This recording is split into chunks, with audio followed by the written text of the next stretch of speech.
The sun hung heavy over the hills of ancient Judea, baking the earth until the dust rose in golden plumes with every footfall. Here, the olive trees stood as silent witnesses to generations of labor, their gnarled branches casting long, thin shadows across the terraced slopes. It was a land of rhythm and repetition, where the harvest dictated the pulse of life, and the soil demanded everything from those who worked it. At the center of this expanse sat a sprawling estate, built stone by the patriarch who now oversaw its prosperity. He moved through the groves with a slow, deliberate gait, his hands calloused from years of tending the roots that fed his family. His two sons walked the same rows, though their strides told different stories. The elder son matched his father's pace, his eyes scanning the trees. A few paces behind, the younger son trailed, his gaze often drifting toward the horizon where the hills flattened into the unknown. The estate was a fortress of tradition, yet the air between the three men carried the faint, electric tension of a storm gathering just beyond the ridge. The younger son stopped mid-row, his hands dropping the harvesting tool into the dirt with a sharp, metallic clatter. He did not look at the trees. He turned to the patriarch, his chest heaving slightly from the heat and his own mounting agitation. The silence of the grove, usually filled with the rhythmic scrape of blades against wood, vanished. He stepped closer, invading the space his father occupied. "Father," he said, his voice cutting through the stillness with a jagged, impatient edge. "Give me the share of property that falls to me. I want it now." He did not wait for the wind to die down, or for the elder brother to finish his task. He stood his ground, his eyes fixed on the man who had built this life from the dust. The patriarch froze. He slowly wiped his hands on his palms, the grit of the soil falling away in dry flakes. He looked at his son, his gaze lingering on the restless movements of the young man's feet. There was no shout, no sudden flare of anger. Instead, the old man let out a long, slow breath that seemed to deflate the very air around them. He nodded once, a stiff, heavy motion. He turned away, his shoulders slumping as he began the walk back toward the house, leaving the younger son standing alone in the center of the field. The silence returned. The house was quiet, save for the rhythmic thud of a heavy bag hitting the floor. The younger son moved through the rooms with a frantic, singular purpose. He gathered his share, the weight of the coins pulling at his satchel, the metal clinking against the hard wood of the table. He did not linger over the heirlooms or the portraits on the wall. He moved to the threshold, his hand gripping the frame of the door for a fleeting second, before he pushed outward into the blinding afternoon light. He did not look for his father in the groves, nor did he seek out his brother in the fields. He simply turned his back on the stone walls that had defined his existence. The gate groaned on its hinges, a long, protesting sound that echoed across the dry valley. As he stepped onto the main road, the dust kicked up by his boots swirled in the wake of his departure. He walked with a rapid, uneven pace, his eyes locked on the distant hills, where the sky met the earth in a hazy, golden blur. With every mile, the familiar landmarks shrank into insignificance. He did not look back, even when the wind carried the faint, distant sound of the evening bells from the estate he had left behind. The city gates opened into a roar of sound that dwarfed the silence of the countryside. He stepped into a labyrinth of narrow streets, where the air smelled of roasted meat, fermented grapes, and expensive oils. He did not seek lodging. He sought the loudest music. He found it in a hall where the lamps burned until dawn, and the wine flowed like a river.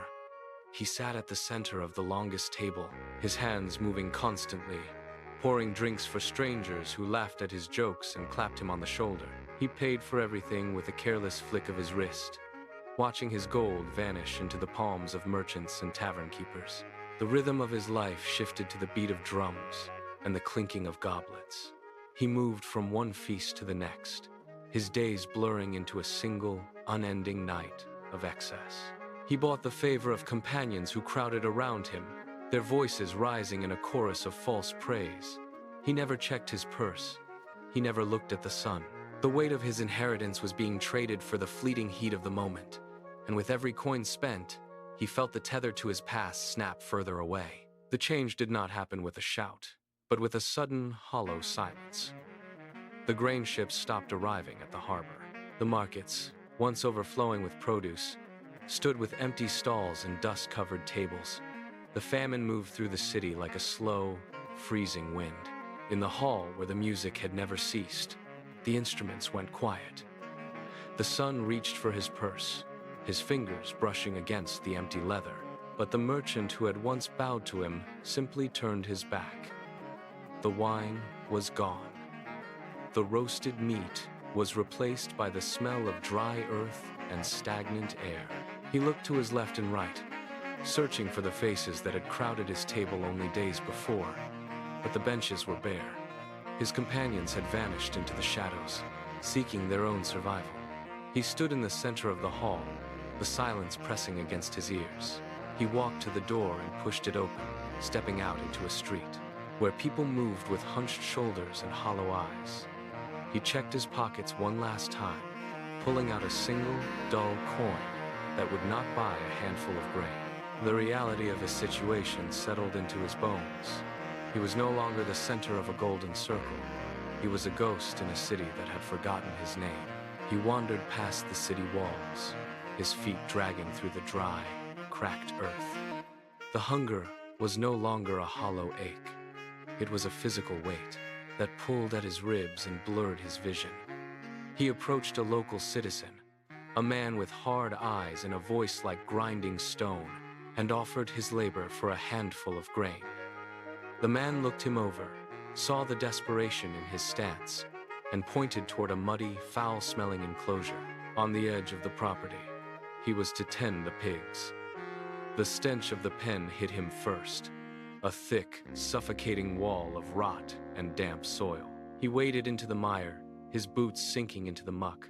The animals moved around him, grunting and shoving, their bodies slick with filth. He spent his days hauling heavy troughs of slop, his hands raw and stained. By sunset, the hunger clawed at his throat with such intensity that he watched the pigs feed with a sickening, desperate envy. He reached out a trembling hand toward the pods they chewed, imagining the taste of the bitter, dry husks. He would have eaten them to stop the gnawing in his gut, but the owner watched from the fence line, his gaze cold and indifferent. He collapsed against the wooden fence, his breath coming in shallow, ragged gasps. The mud clung to his skin, cold and heavy, but he did not move to wipe it away. His eyes fixed on the horizon, not at the pigs, but at a space in his mind where the earth was not dry and the air did not smell of decay. He saw the kitchen of his father's house. He saw the golden light spilling across the stone floor. He remembered the smell of fresh bread, warm and yeasty. He counted the servants in his mind, one by one. They were not masters, yet they sat at tables laden with grain, oil, and fruit. They had enough to eat. He looked down at his own hands, trembling and stained, and then back at the trough. The contrast struck him with the force of a physical blow. The realization burned through the fog of his exhaustion. He had been searching for life in the wrong places, chasing shadows that had left him hollow. The hunger remained, but the despair shifted. It was no longer a bottomless pit, but a boundary. He pushed himself off the fence, his muscles aching, and stood upright. He was no longer just a body in the mud. He was a man with a destination. The path back to the house began to form in his mind, clear and absolute. He stood alone in the silence of the field, the grunts of the animals now distant, muted by the intensity of his own thoughts. He began to speak. His voice cracked and thin, testing the words against the cold air. "Father," he whispered, the name feeling heavy and unfamiliar on his tongue. He paused, his gaze fixed on the dirt beneath his feet. "I have sinned against heaven and before you." He repeated the phrase, letting the weight of the admission settle into his chest. He knew he could not return as he had left. The arrogance that had fueled his departure had been burned away by the famine. He practiced the rest of his plea, his voice gaining a fragile, desperate strength. "I am no longer worthy to be called your son," he said, his tone devoid of the old, sharp impatience. He imagined the look of his father, the steady, quiet eyes he had once ignored. He would not ask for his inheritance again. He would not ask for a seat at the table. He would ask only for the status of a hired servant, for the right to earn his bread through labor. The words felt like a penance, each syllable a step away from the man he had been. He rehearsed the confession until it was etched into his memory, a shield against the fear of rejection. He was ready to walk back into the life he had discarded, not as a master, but as a man who finally understood the cost of his own freedom. He turned his back on the pens and began to walk. The road stretched out before him, a dry, cracked ribbon of earth that seemed to mock his slow progress. His legs felt heavy, as if the soil of the foreign land were trying to hold him back. Every step was a labor. He moved with a hitch in his stride, his breath coming in short, ragged bursts that burned in his chest. The sun beat down, turning the dust into a fine, choking haze. He did not look back. He kept his eyes fixed on the path, counting his paces to keep his mind from wandering into the dark territory of doubt. What if the door remained locked? What if the servants turned him away? The fear was a cold weight in his stomach, sharper than the hunger that still gnawed at him. He stopped once, leaning against a sun-scorched rock to steady his shaking hands. The silence of the plains was absolute, broken only by the sound of his own labored breathing. He closed his eyes, replaying the words of his confession, letting the rhythm of the apology steady his pulse. He pushed off the rock, his muscles screaming in protest, and forced himself forward. The miles were long, the terrain unforgiving, but the image of his father's house remained a constant flickering light in the distance. He walked on, one step, then another. The father stood at the highest point of the ridge, his hand shielding his eyes from the glare of the afternoon sun. He had stood here every day since the boy left, watching the ribbon of road that wound through the valley. The wind pulled at his hair, but he did not move. He scanned the horizon, his gaze tracing the path where the dust settled in the heat. A hawk circled overhead, its shadow crossing the road, and for a heartbeat, he thought he saw movement. He leaned forward, his breath catching, but it was only a tumbleweed caught in a sudden gust. He did not sigh. He did not turn away. He simply adjusted his stance and waited. The silence of the hills was absolute, a heavy stillness. Then, a speck appeared at the edge of the valley floor. It was small, barely a smudge against the brown earth. He narrowed his eyes, his pulse quickening, as the figure moved with a slow, uneven rhythm.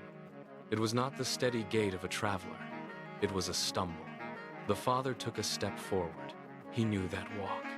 He knew the way the shoulders slumped under an invisible burden. The distance began to close, and the truth hit him. The recognition was absolute. The father did not blink.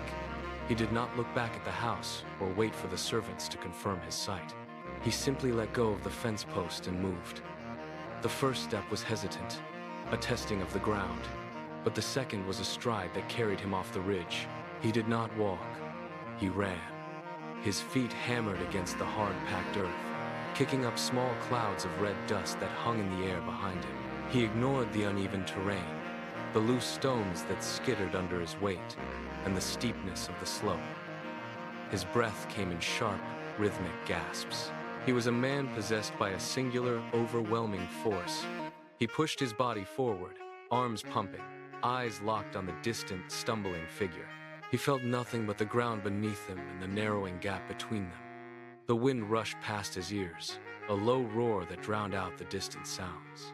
He ignored the ache in his muscles and the strain in his lungs. Every fiber of his being was focused on the distance, shrinking it with every desperate, lunging step. He did not stop. He did not slow. He only accelerated, a blur of motion crossing the valley floor to reach the one who had finally returned. The final few paces were a blur of motion. The father did not slow down. He collided with the younger son, his arms sweeping around him with a force that nearly knocked them both to the ground. The son went rigid, his breath hitching in his chest, his eyes wide with shock. He had expected a lecture, a cold shoulder, or a demand for payment, but he found only the crushing weight of a grip that refused to let go. The son tried to pull back, his voice trembling as he began the words he had practiced in the dirt of the pig fields. "Father, I have sinned against heaven and before you. I am no longer worthy to be called your son." But the words died in his throat. The father did not listen to the apology. He pressed his face against the son's shoulder, his grip tightening until the son could feel the tremors running through the older man's frame. There was no space left between them. The father's hands moved to the back of the son's head, pulling him closer, shielding him from the wind and the world. The son's resistance crumbled, his knees buckled, and he leaned into the hold, his own hands coming up to grasp at the father's shoulders. The father kissed the son's forehead, a quiet, final act that silenced the shame. The father did not release his grip. He pulled back just enough to look the younger son in the eye, his face wet with tears that tracked through the dust on his skin. The son began to speak again, his voice cracking as he begged to be treated as a hired hand. The father shook his head once, a sharp, decisive movement that cut the words off mid-sentence. He turned his head toward the house, his voice booming across the fields, carrying an authority that had been absent for years. "Quickly!" he shouted, his eyes never leaving his son. "Bring the best robe. Bring the ring. Bring the shoes." The servants, who had been watching from the porch, scrambled into motion. The father did not wait for them to arrive. He kept his hands on the son's shoulders, grounding him, forcing him to stand upright. When the servants reached them, the father took the items himself. He moved with a sudden, renewed vigor. He placed the robe over the son's shoulders. He slid the ring onto the son's finger, the metal cold and solid against the skin. Finally, he knelt, his own hands trembling as he secured the shoes onto the son's feet. The transformation was immediate. The son stood taller, the weight of the past shifting as the father stood up and gripped his hand. The beggar was gone. The son remained. The father turned toward the house, his hand still clamped firmly on his son's arm. He did not look back. He walked with a purpose that forced the son to match his pace, moving toward the rising smoke of the courtyard. In the center of the yard, the servants were already moving. A blade flashed in the sunlight. The work was swift.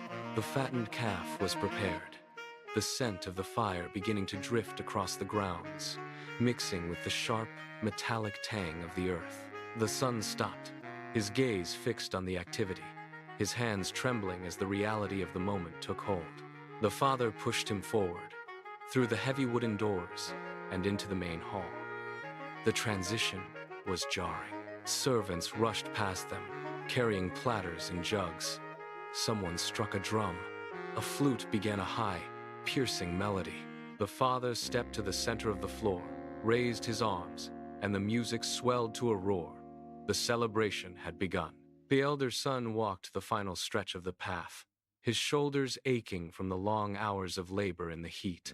He carried his tools in one hand, the metal heavy and biting into his palm. As he neared the perimeter of the estate, the rhythm of the day changed. It was not the steady, predictable sound of work, but a sharp, erratic pulse of drums and high-pitched flutes that drifted over the walls. He stopped. He wiped the sweat from his forehead with his forearm, his eyes narrowing as he scanned the courtyard. The house, usually a place of quiet order, was vibrating with a frantic energy. He dropped his tools into the dirt, the clatter lost beneath the rising volume of the celebration. He caught the arm of a passing servant, his grip tight, his voice low and demanding. "What is this?" he asked, gesturing toward the open doors.